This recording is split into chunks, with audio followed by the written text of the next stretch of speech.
하나님 말씀 요한복음 5장 22절 보십시다.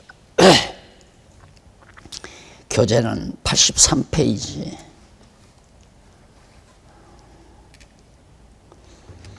아버지께서 아무도 심판하지 아니하시고 심판을 다 아들에게 맡기셨으니 이는 모든 사람으로 아버지를 공경하는 것 같이 아들을 공경하게 하려 함이라.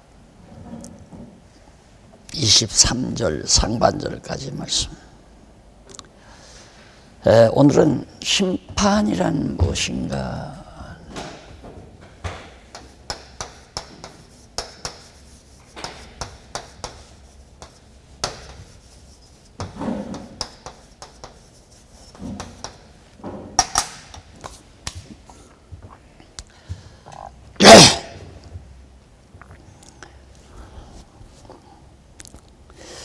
우리나라 근대사에서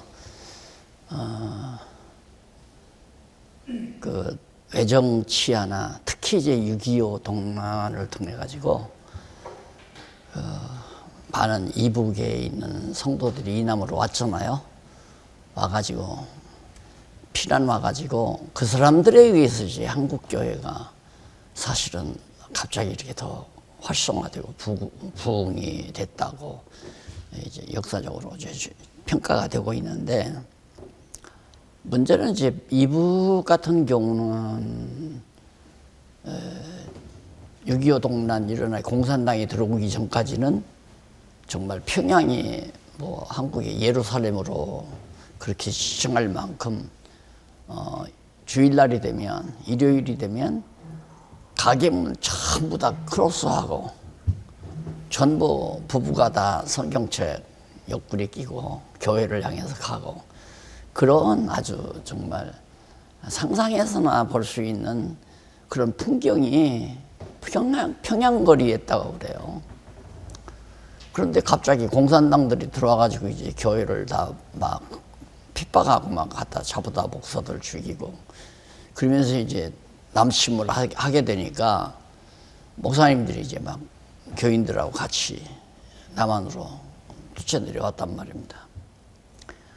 내려왔는데 이제 문제는 뭐냐면 6.25 동란으로 인해서 피폐되고 가난과 질병에서 허덕이는 그런 상황 속에서 허다한 교회 지도자들이 이 한국이 이게 예수를 안 믿고 우상 섬기고 술 먹고 방탕하고 그러니까 하나님이 벌 줘가지고 심판 받았다. 지금 심판을 한국이 우리나라가 받은 거다.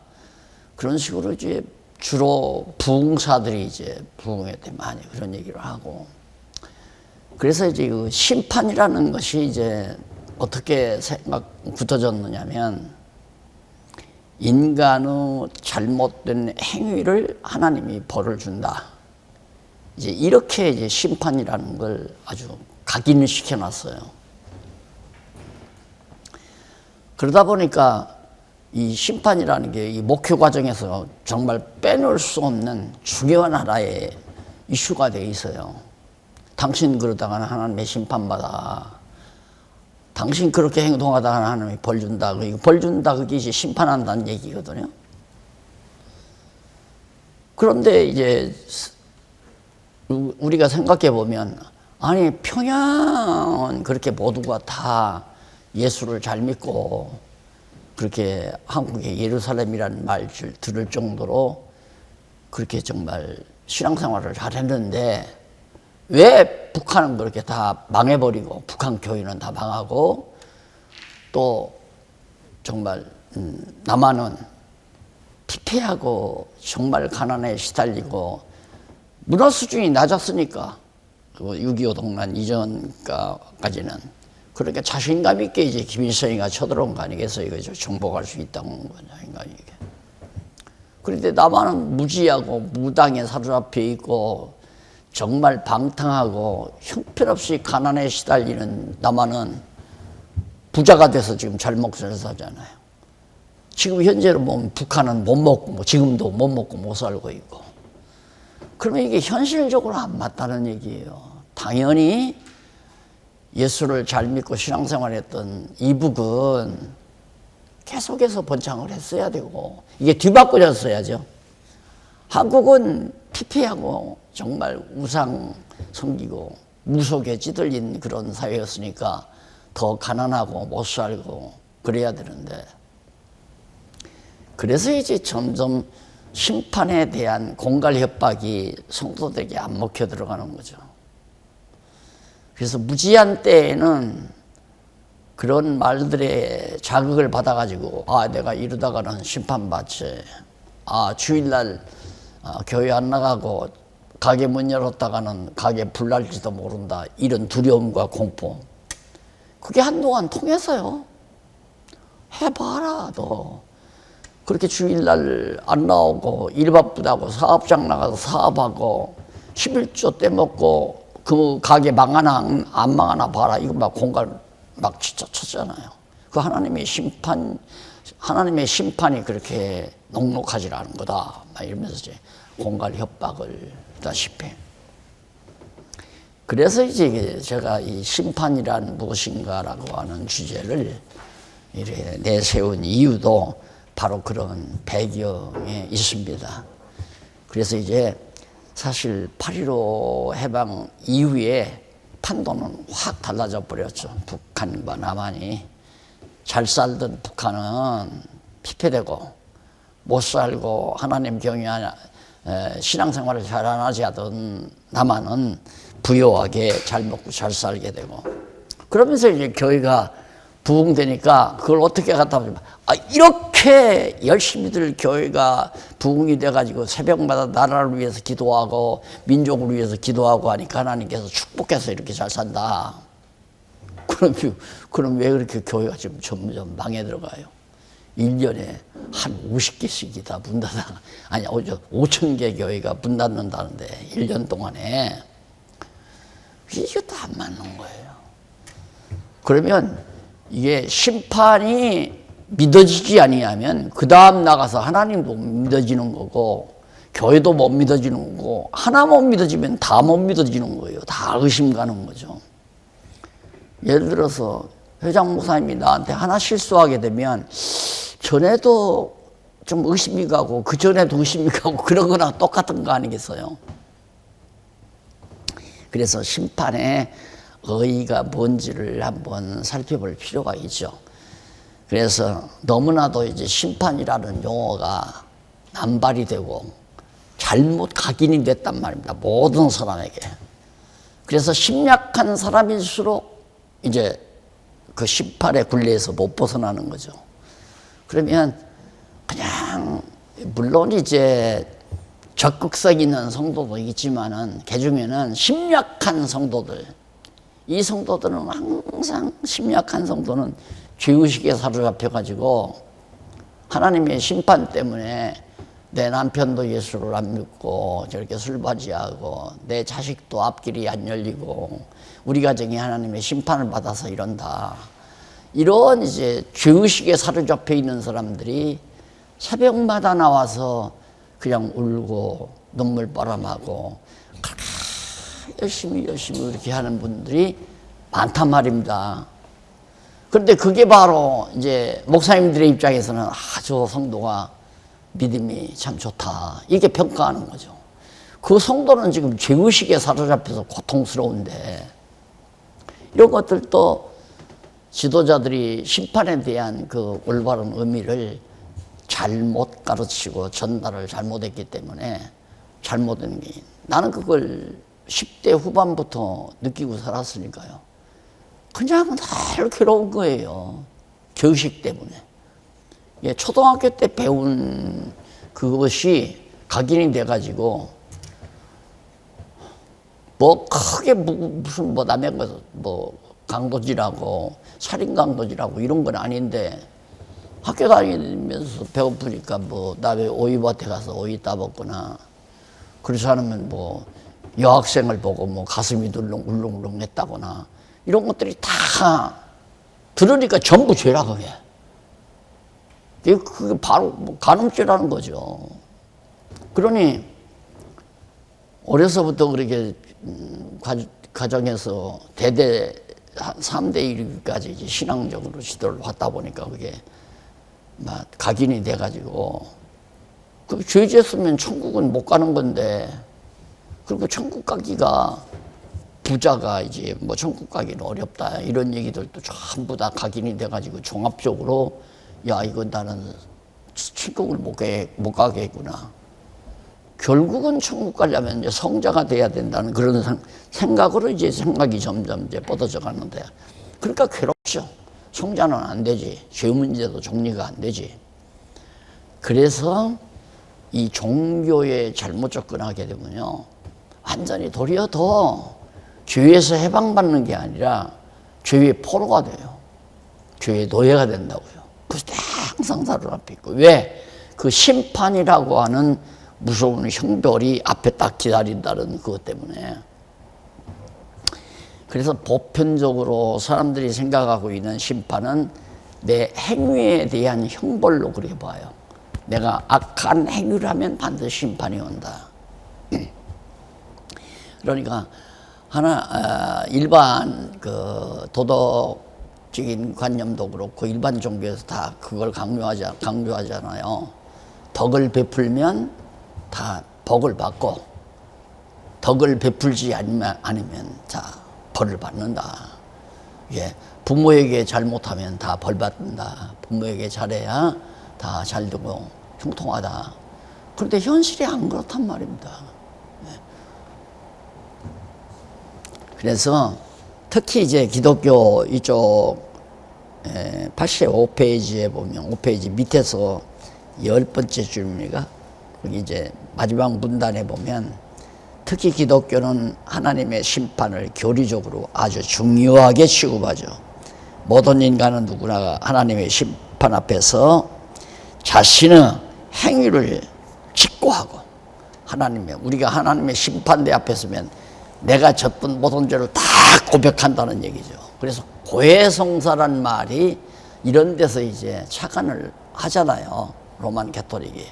그래가지고 누구든지 죄 지면 신부 앞에서 신부는 이제 시커먼 막 암흑박에 딱 들어앉아서 커튼 딱 들고 놓고 얼굴 서로 못 보고 목소리만 들리게 해놓고는 그런다고 그래요. 나는 직접 보진 않았는데. 그럼 그 앞에다 대고는 전부 일일이 다 직고하는 거예요. 네, 이런 일을 했습니다. 이런 일을 했습니다. 네, 전부 다. 그러면 인간이기 때문에 저 안에서 신부가 그 말을 듣는다는 거 알면서도 얼굴이 안 보이니까 솔직하게 다 얘기를 했기 때문에 일단 거기에 딱 사로잡히는 거예요. 그러니까 그런 걸 심리적으로는 어떻게 생각하냐면 언니가 분명히 동생을 다 휘어잡을 수 있죠. 언니의 그 권한으로. 그런데 가만히 뭐 언니가 동생한테 꼼짝을 못하는 거예요. 보면 저거 틀림없이 동생한테 뭔가 끈잡혔구나. 그리고 언니의 비밀을 안 거죠. 예를 들면 언니가 아빠 호주머니에서 돈 10,000원 꺼내서 하다가 친구들하고 빵 사 먹었던 사실을 동생이 알고 있다. 그러면 동생한테 꼼짝 못 하잖아요. 그걸 그냥 빨리 아버지한테 아빠 이렇게 해서 친구하고 빵 좀 사 먹을 일이 있어서 아빠 허락도 안 받고 10,000원 꺼내다가 빵 사 먹었어. 이래버리면 끝나는데 그렇게 직고한다는 것이 심리적으로 이제 평안을 얻는 거죠. 이제 신부 앞에 가서 이제 고해성사하고 나면 우리를 후련하게 내가 이제 죄 용서받았구나. 그런 심리적 효과를 거두어내잖아요. 바로 그런 거죠. 그리고 판결의 결과는 악인은 지옥으로 가고 의인은 천국으로 향한다고 이렇게 가르쳐요. 그리고 그로 인해서 신자들은 누구나 심판주가 되시는 하나님을 두려워하죠. 하나님을 두려움으로 섬기라. 하나님은 두려우신 분이다. 그때 또 어떤 데 보면 하나님은 사랑의 하나님이다. 인자하시다. 그래서 마치 할아버지 무릎에 손자들이 앉아서 재롱 떨듯이 하나님 품에 안겨서 그렇게 정말 애교를 부리고 떨 수 있는 그런 하나님으로 또 묘사된단 말입니다. 자비하신 하나님, 인자하신 하나님. 이런 것들이 딱 완전히 이게 정리가 돼가지고 이래서 이렇고 이래서 이렇고 이렇다라는 게 딱 정리가 돼야 이 마음에 평안이 오잖아요. 그리고 어떤 때는 인자하다, 어떤 때는 두려움이라, 두려움으로 하나님을 섬기라 성경에도 있으니까 하나님은 언제나 두려우신 분이다. 그래 벌벌벌벌 떨면서. 그래서 내가 언젠가 말씀드렸나요? 어느 신문 기자가, 교계 신문 기자 권사님 한 분이 오셨더라고요. 그런데 딱 보니까 맥이 없어. 맥이. 그리고 얼굴에 핏기가 없어요. 그래서 아유, 권사님 기도 생활을 참 많이 하시나 봐요. 그러니까 아이고 목사님 그걸 어떻게 하세요? 그래. 그냥 보면 알아요. 그렇게 그냥 애절하게 두려움 가지고 보나마나 남편은 안 믿을 거예요. 남편은 안 믿으니까 벌 받을까 두렵고 집안 망할까 두렵고 그래도 새벽마다 가서 하나님 앞에 사정하고 맥이 없지 점점 낙심이 되고 그게 이제 그냥 건강에도 다 나타나잖아요. 그래서 정말 이 천국과 지옥이라는 것을 딱 놓고 공갈, 협박, 부흥사대의 그거란 말입니다. 얼마나 리얼하게 성도들을 향해서 공갈을 치느냐에 따라서 그 부흥의 성공 실패가 좌우돼요. 그러니까 예를 들면 심약한 사람은 무당 앞에서 벌벌벌벌 떱니다. 무당 앞에서. 그 무당들의 눈매가 좀 이상하잖아요. 이상한 옷 입고 막 이상한 거 써놓으면 가자마자 아 하고서 그냥 기절해버려요. 이게 부흥이라는 것도 똑같은 거예요. 이렇게 심약한 성도가 그런 어떤 마음에 큰 죄치, 무거운 마음에 큰 짐을 지고 있으면 부흥사가 그놈에게 딱 나타나서 한마디로 와 하면 막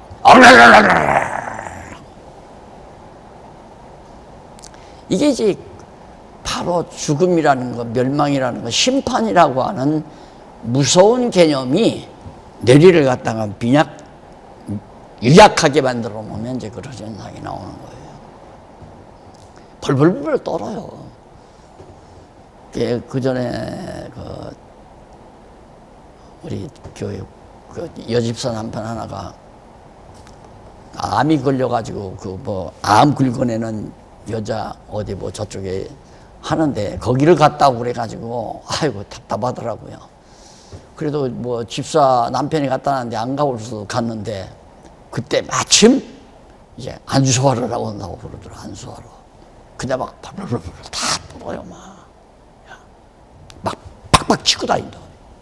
해게! 그럼 막 잡아 끌어내고. 그래 막 들어갔는데 나온다고 할 수도 없고 그 앉아가지고 두르기만 하다 들어와서 내 머리에다 손만 얹어보는데 막 한번 걷어친다. 못하고 가더라고요. 그리고 귀신도 알아봐요. 기압에 그런 당참에 이제 감히 건들지를 못하는 거죠. 그러니까 무슨 얘기냐면 성도들을 그렇게 심판 개념 같은 거, 형벌 이런 개념으로 막 공포를 주고 두려움을 주는 것이지 부흥의 첫 단계인데 부흥회가 얼마나 풍성하게 이루어지느냐 결과는 성도들을 얼마나 두려움에 떨게 하느냐 첫 단계 그거예요. 막 두려움 떨게 했다가 마지막에 찔가스를 확 풀어놔주고 하나님의 사랑 차고 해가다 그래 막 아주 두렵고 두려움에 떨다가 그냥 마음의 평안을 딱 주면 돈보따리가 막 나오죠. 부흥의 원칙이 그래요. 그래서 이 심판이라고 하는 개념 하나만이라도 정확하게 파악하면 얼마나 편안함이 오고 마음의 기쁨과 평강이 오는가를 알 수가 있죠. 그래서 심판의 그 어의를 우리가 86페이지 제일 상단에서 보면 미슈파트라는 말을 써요. 히브리어로. 그런데 미슈파트라는 말은 다스린다, 통치한다고 말해요. 하나님께서 다스린다, 통치한다. 그리고 재판한다, 다스린다. 그렇게 결국은 정치라고 하는 것은 사법부, 재판부가 얼마나 공정하고 정말 바르게 하는가에 따라서 정치가 잘 되고 못 된다라고 말할 수가 있죠.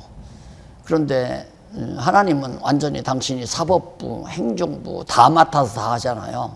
하나님이다. 예. 입법부, 사법부. 하나님이 입법자요, 하나님이 재판장이요, 하나님이 다 행정도 다 주관하시는, 이게 삼권을 다 거머쥐신 분이 하나님이란 말입니다.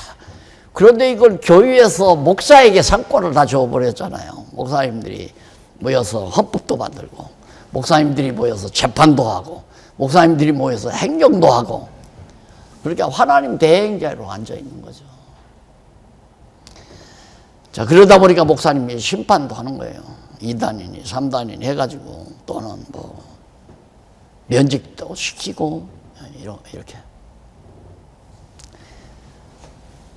헬라어로는 같은 얘기예요. 헬라어도 크리시스라는 말을 쓰는데, 이것도 역시 여기는 좀 달라요. 판결이라는 말이 있기는 있는데, 선택하다,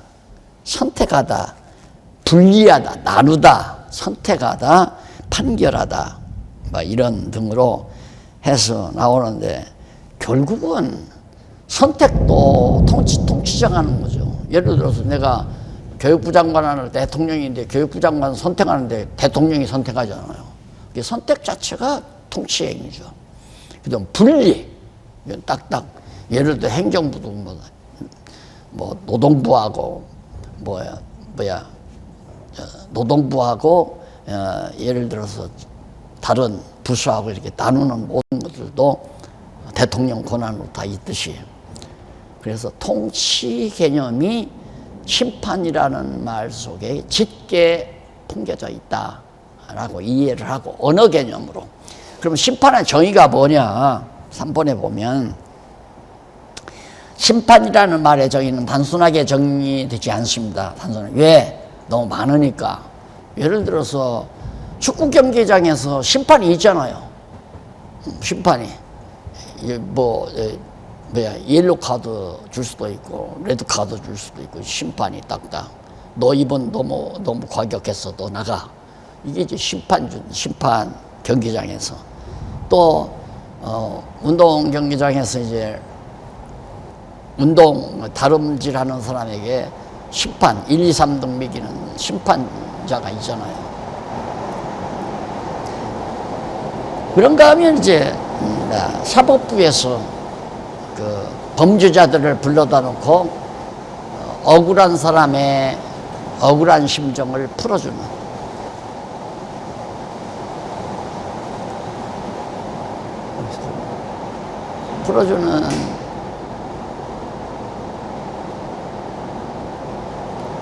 그런 이제 심판도 있고, 최종적으로 이제 이거 왜 그래?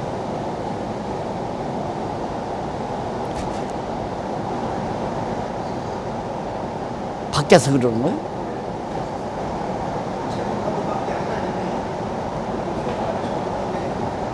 비. 어쩔 수가 없지 뭐.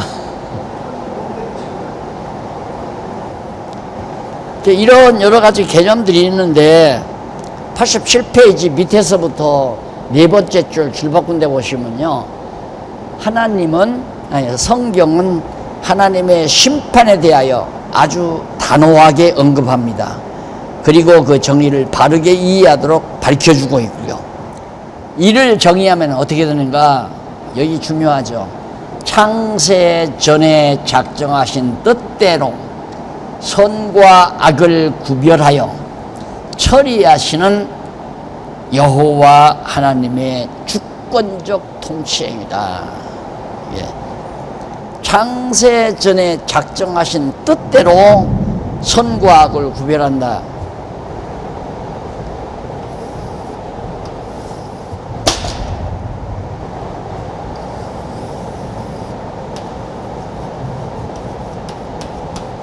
영원한 세계 아니에요. 영원한 세계. 영원한 세계에서 이미 하나님께서 작정 다 하셨는데, 이 영원한 세계에서 작정은 이미 실현이 된 거죠. 그러니까 하나님께서 이미 하나님의 나라를 완전히 다 이루어 놨는데, 하나님의 나라는 하나님 자신이 좋으신 대로, 당신이 보실 때 선한 대로, 하나님 기준으로, 그래서 이제 정해놓고, 싫은 것은 지옥으로, 좋은 것은 천국으로, 크게 보면, 그래서 하나님의 싫어하시는 곳이 지옥이고 하나님이 좋아하시는 곳이 천국이란 말입니다. 그럼 천국 백성도 지옥 백성도 이미 다 하나님께서 창세전에 다 정해 놓으신 거예요. 그래서 생명록에 기록된 자는 천국 백성이고, 생명록에 기록되지 아니한 자는 지옥 백성이란 말입니다. 그게 우리는 어떻게 생각하냐면, 그동안은 어떻게 생각하냐면, 이 세상에서 하나님 앞에 충성하고 봉사하고 하나님을 잘 섬기면 하나님이 됐다, 하루만 더 보자, 1년만 더 보자, 그때 잘 하면 내가 생명록에다가 이름을 등재를 해야 되겠다, 그런 식으로 생각을 한단 말입니다. 그러니 얼마나 한심해요. 이미 창세전에 다 생명록에 기록되어 있어요.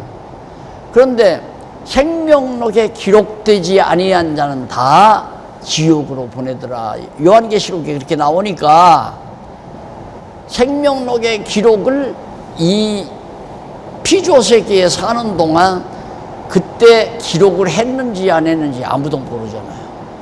그러니까 가보면 내 이름이 등재가 됐구나. 근데 이미 여기 다 나기도 전에, 천지만물 창조, 하늘과 땅을 창조하기도 전에 이미 생명록에 이미 다 정해져 있고 기록되어 있단 말입니다. 그러면 심판 다 끝났잖아요. 이런 것을 여기다 계시하거든요. 이걸 실체라고 그랬는 거예요. 실체. 이건 원형이고, 영원한 원형의 세계를 계시하는 거란 말입니다. 이 땅에다가 계시하는 거. 왜? 이 땅에다 계시하는 이유는 여기 천국 백성으로 등재된 사람들을 여기 보내가지고 여호와 경외하기를 배우고 올 수 있도록. 그러니까 여기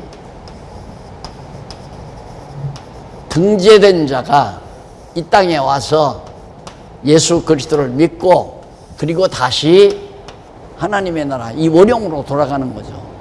이게 지금 하나님의 섭리란 말입니다. 그럼 뭐하러 여기를 보냈나? 이 실체 세계에, 그것도 타락하기 이전 에덴 동산과 같은 실체가 아니라 정말 애굽과 같은 그런 죄악 세상, 광야와 같은 그런 정말 형편없는 그런 세상에 우리를 내보내는 것은 가서 공부하고 와라, 그 말이에요. 그 공부하고 오란 말은 네가 창세전에 하나님의 사랑을 받은 걸 네가 알고 와라, 이 말이에요. 이게 이제 예수님께서 간단하게 돼지우리로 비유를 든 거예요. 그러니까 아들이, 탕자가 아버지 집에 있을 때는 너무너무 좋았어요. 그런데 모르는 거 하나가 있어. 아들이, 그게 뭐냐면 내가 아버지의 사랑을 못 깨달았다, 이 말입니다. 아버지의 그 진지한 사랑을. 그러니까 이 탕자가 돼지우리 같은 세상에 와가지고 살면서 아버지 집을 그리워하잖아요. 아버지 밑에 살았을 때는 내가 참 너무너무 좋아하니까, 아버지가 날 사랑한다는 걸 깨달으니까 아버지 집으로 돌아가잖아요. 이건 여기가 공부, 학습, 실습상도 사. 이 세상이라고 하는 것은 여호와 경외하기를 학습하고, 지금 이게 학습 시간 아니에요? 학습. 성경을 통해서 우리가 배워나가니까 학습하고, 그런가 실제로 생활 속에서 실습도 하면서 맞다. 그래서 여호와 경외하기를 배우고 나서 가면 이제는 아버지에게 불만하지 아니하고 아버지 사랑에 정말 깨달아가지고 아버지 기뻐하시는 뜻을. 그러니까 여기서는 하나님이 좋아하시고 싫어하시는 대로 다 정해놨기 때문에 너는 이거 알려고 하지 말아라. 선악을 여기다, 선악을 네 중심으로 알아서는 안 된다. 그래서 선악과를 만들어 놓고 따먹지 말라는 거예요. 그걸 알면. 그런데 따먹었어요. 이게 탕자가 된 거죠, 쉽게 말하면. 따먹고 나니까 자기 중심으로 선악을 아니까 자기 좋은 건 하고 좋은 건, 싫은 건 안 한단 말입니다. 그게 십계명도 보면 하지 말라는 건 전부 다 하고 싶은 거예요, 인간이. 그러니까 그거 하지 말라. 그래서 선악 간에 하나님이 다 이미 정해놓고 심판은 여기서 이미 끝난 거예요. 영원한 때 시작해서 영원한 때 이미 심판 완료된 건데, 계시세계에서 요 심판이 여기서부터 여기까지 계속 심판 과정이죠. 마지막 끝나는 게 이 심판. 그럼 마지막 끝난다는 게 뭔가 이리 가고 이리 가고. 그러니까 하나님의 작전 가운데, 예정 가운데 구원 얻기로 한 자는 천국으로 가고. 왜? 생명록에 기록되어 있으니까. 생명록에 기록되지 아니한 자는 지옥으로 가고. 이게 이제 여기서 마무리되는 거란 말입니다. 그러니까 택한 백성은 이 세상 살면서 전부 여호와 경외하기를 배우고 가요. 택한 생명록에 기록된 자는. 그러니까 심판, 여기서 지옥으로 가는 심판이 없죠. 하나님의 택한 백성에게는 심판이 없어요. 그냥 바로 천국으로 아버지 집으로 그냥 가지. 가다가 너희 자식 왜 아버지 집 나와가지고 내 법대로 재산 다 탕진하고 못된 짓 했냐, 두들겨 패거나 중간에 벌을 받거나 그게 없잖아요. 그래서 심판이라는 것이 그동안 상식적으로 생각해 오던 것과는 전혀 다르다라는 사실입니다.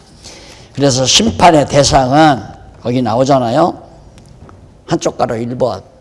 누가 심판을 받는가? 심판의 대상은 창세 전에 예정된 자가 받는다.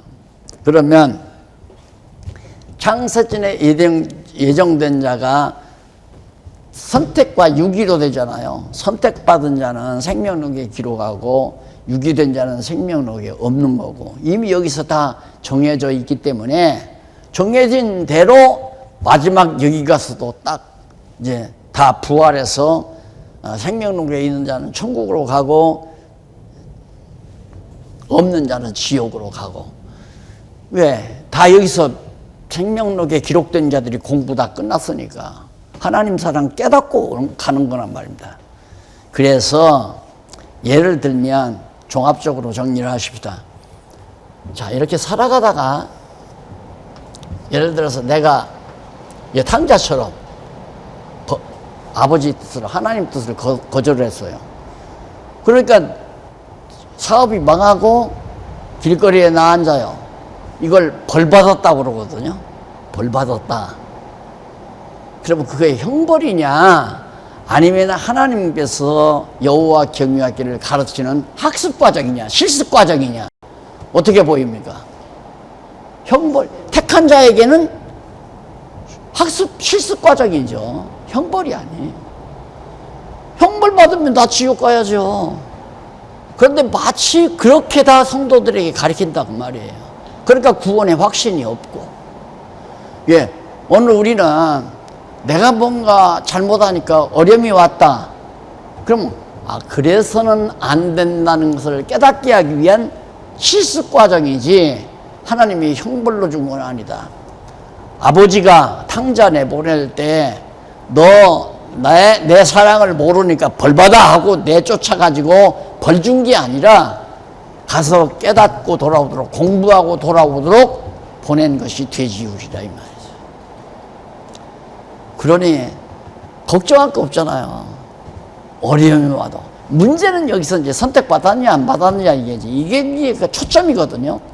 하나님이 선택했으면 나는 하나님의 선택받은 자다 하면 근심 걱정할 이유가 하나도 없잖아요. 어려움이 올 때도 이걸 통해서 하나님 경외하기를 배우게. 그러면 예를 들어서 이제 이 말씀을 깨닫고 내가 주를 위하여 복음을 해서 이렇게 살아야 되겠다 하고 마음을 먹고 전심으로 다해서 해요. 하는데 그게 잘 안 되는 거예요. 방해꾼이 있어가지고 막 어지러워지고 복잡해져요. 그러면 이거 뭐 하나님 뭐 이러나 정말 하나님 살아계실까 이렇게 의심할 필요가 없다 이거예요. 왜? 이것도 하나님이 혹시라도 그러니까 하나님이 솔로몬을 이제 선택해가지고 이스라엘의 왕으로 삼았잖아요. 그런데 내가 지난번에도 말했지만 하나님께 기도하지도 않았는데 몽땅 솔로몬에게 재물을 주었어요. 그러니까 그 재물을 가지고 무슨 짓을 하느냐면 어떻게 하면 나를 좀 기쁘게 할까 이제 쾌락주의자가 된 거예요. 그러니까 솔로몬의 연구 주제는 쾌락이란 무엇인가 그게 연구 주제가 돼. 하나님을 배우는 게 아니라 그러니까 하나님께서 그렇게 하도록 해서 너 마음대로 한번 살아봐라. 그래가지고 결국에는 말년에 가서 이제 우상단지 섬기고 그래 어려움이 오잖아요. 그 왜 그러냐? 그러면 안 된다는 걸 깨닫게 하는 거지. 솔로몬이 심판받아서 지옥 간 게 아니라 이 말이에요. 예를 들면 그러니까 도리어 솔로몬에게 그런 어려움을 준 것이 참 좋죠. 하나님이 달라고 안 했는 물질을 준 건 솔로몬으로 하여금 학습, 실습시키려고 그렇게 준 거다 생각을 하면 돼요. 그래서 이런 걸 공부하고 나면 자연히 지혜가 오죠. 내가 완전히 그래서 다윗이 그렇게 고백하잖아요. 재물이 자꾸만 늘어나도 그쪽으로 마음을 쏠리지 마. 치심치 말라 그 말 아니에요. 거기 마음을 치심치 말라. 왜? 오직 마음은 항상 영원한 고향에 계시는 하나님께 마음을 두어라. 우리 인간이라고 하는 건 내가 계획한 일이 잘 되면 거기에 빠져버리거든요. 거기에 빠져버리다 보면 이제 자기가 성공하고 자기 이름이 나고 자기가 명예를 얻고 자기 인기가 높아가고 이런데 이제 자꾸만 말려 들어간다 이 말입니다. 그렇게 말려 들어가는 건 어리석은 거죠. 다시 말해서 아직 학습을 했다 할지라도 실습 과정에서 지금 못 깨닫고 있는 거예요. 하나하나 실습 과정에서 아니야. 자꾸 올려주려고 해도 그 자리 내 아니다 하고 자꾸만 자기 자리로 어디로? 하나님의 종의 자리로 자꾸만 자기를 낮추면서 하나님이 기뻐하시는 뜻이 무엇인지를 이제 알았잖아요. 통탕자가 돼지우리 가서 다 알고 돌아와서는 아버지 기뻐하시는 대로 살아가는 것처럼 이 세상이라고 하는 것은 우리는 지금 이 시기쯤 와서 한 7, 80년, 8, 90년 살다가 이제 공부하다가 갈 거 아닙니까? 그거 안에 전부가 다 공부예요. 학습과 공부. 여기다가 뭐 돈을 많이 벌어서 빌딩을 그냥 뭐 100층짜리를 지어놨던 그런 것들이 뭐 10채가 되든 20채가 되든 빌 게이츠 보니까 그렇게 엄청난 부를 이루었는데 뭐 이혼도 하고 뭐 복잡하더구만요. 그러니까 결국 우리는 세상에 너 왜 왔니? 너 왜 왔니? 공부하러 왔단다. 공부하러 온 거죠. 이 세상에. 공부하다가 하나님 경외하기를 배우다가 내가 하는 일이 목적이 아니라 그 일을 통해서 여호와 경외하기를 배우는 그런 것과 그냥 맞아떨어져요. 심판이라는 것도. 그러니까 완전히 모든 진리체계가 완전히 이렇게 기아가 맞아 떨어지지. 톱니바퀴가 서로 맞듯이 이렇게 맞아 떨어져야 되잖아요. 심판이라는 것은 여호와한테 작정하신 뜻대로 마지막 최종 결론 맺는 것이 심판이다. 그러니까 우리는 택한 백성은 심판 두려워할 필요가 없어요. 그러나 불택자들은 정말 두렵고 떨림이죠. 그래서 제가 지옥에서는 두려움과 떨림으로 여호와 하나님을 찬양하고 천국에서는 감사와 찬양으로 여호와를 찬양하고 똑같이 천국 가나 지옥 가나 찬양하고 사는데 찬양의 방법이 여기는 두려움과 떨림으로 두렵다면서 결국 하나님 여호와 당장 다 이거 다 하나님이 다 통치하니까 지옥이나 천국이나 이거 다 하나님이 통치하잖아요. 그래서 창세 전에 예정된 자는 택자나 불택자 다. 그 다음 구속에서 제외된 자.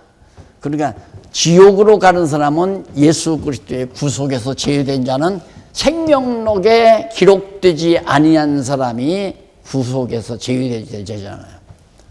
예수님이 십자가 사무에서 나는 누구 죄를 위해서 죽는다 그렇게 말한 적이 없잖아요. 누구의 죄를 구속하러 오셨나? 생명록에 기록된 자들을 구속하러 오셨다. 그러니까 구속된 자나 생명록에 기록된 자와 같은 얘기죠. 그 다음 이제 다섯 번째로 심판의 구분입니다.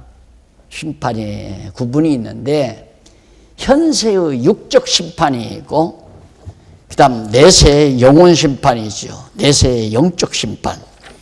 예, 현세의 육적 심판이라고 하는 것은 사실 아까도 말했지만 우리 택한 백성에는 육적 심판이 없어요. 그리고 불택자가 육적 심판을 받죠. 그러니까 이미 불택자는 영원한 하나님 나라에서 이미 불택자로 심판 받았잖아요. 그것이 이 시사에서 그대로 드러나는 거죠. 왜?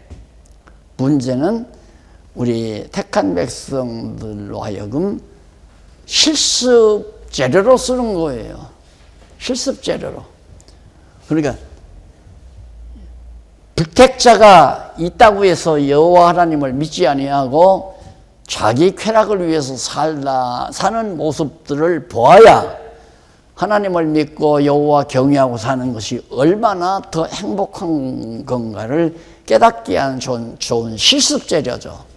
그래서 역시 육적 심판이라고 하는 것은 불택자들에게 주어지는 건데 그 사람들은 여기서도 육적 심판을 받는 거지만 여기서도 영원한 육적 죄에 대한 심판, 하나님이 싫어하는 자들에 대한 심판이 이루어지는 거죠. 그러니까 불택자는 택한 백성들의 실습 재료로 야, 저렇게 하나님을 모르는 사람들은 저런 식으로 살다가 가는 거구나. 그래서 허탈하고 허무하고 정말 마지막 죽음 앞에서 허무하게 생각하고 죽는 그런 결과를 보면서 더 여호와 하나님 경외하고 사는 것이 얼마나 값진가를 알게 되죠. 그 다음에 이제 내세 영적 심판까지를 말씀을 드렸고요. 그 다음 심판의 특성입니다. 여섯 번째.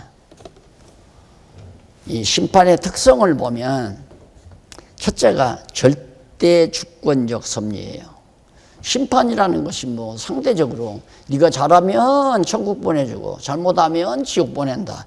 네가 잘하면 사업 잘 되고 잘못하면 사업 망한다.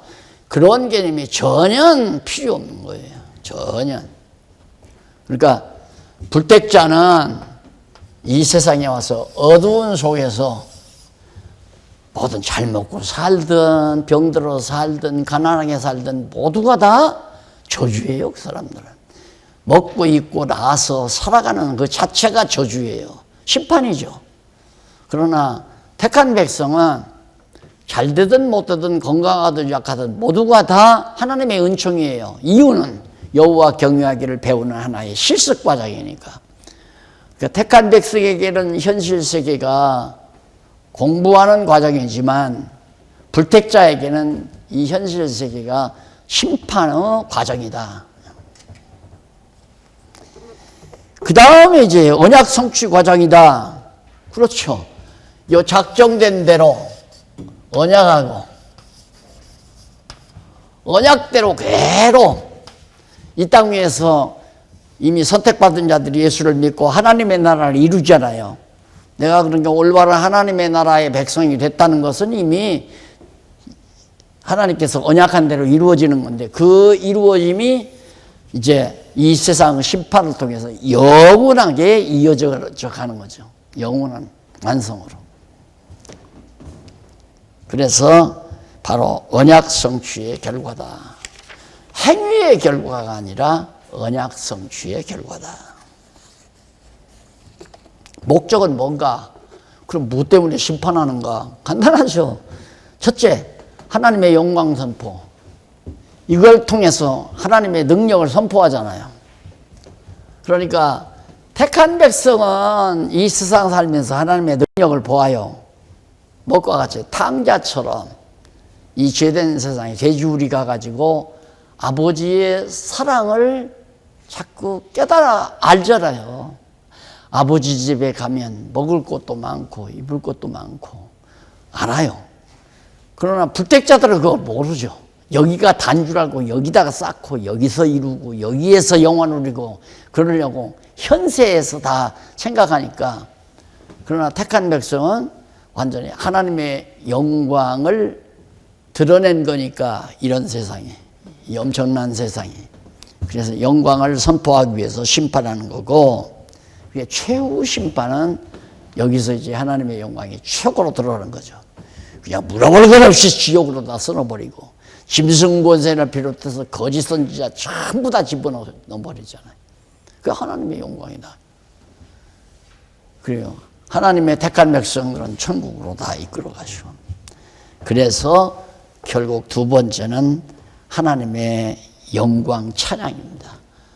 천국으로 간 자들은 아까도 말했듯이 감사와 찬양, 기쁨과 즐거움과 감사 속에서 찬양하고 살고, 지옥 사람들은 여호와 하나님 찬양하죠. 두려움과 공포와 후회, 낙심 이런 가운데서 하나님의 두려움을 찬양하는, 어쨌든 이게 이제 결국은 이 찬양을 목표로 해서 왜 깨닫고 들어가 찬양하게 하려는 거죠. 자, 그래서 심판은 절대 하나님과 인간관계에서의 어떤 행위의 대가로 우리가 잘하면 심판을 면하고 잘못하면 심판받는다. 이것은 너무 잘못된 개념이라는 거. 그것이 바로 이 과목의, 이 주제에 대한 핵심이에요. 하나님이 정한 대로 이미 다 그걸 계시해서 마지막 완성시킨다. 그러니까 여기와 여기가 다른 것 하나가 있어요. 나와서 살다가 도로 돌아간다, 집으로 돌아간다. 탕자가 나올 때 탕자하고 들어갈 때 탕자가 다르죠. 들어가서의 탕자가. 나갈 때 탕자는 아버지에게 불만하고 나갔지만 들어올 때 탕자는, 들어갈 때 탕자는 아버지 사랑을 깨닫고 들어가잖아요. 이게 공부하는 학습 기간이다.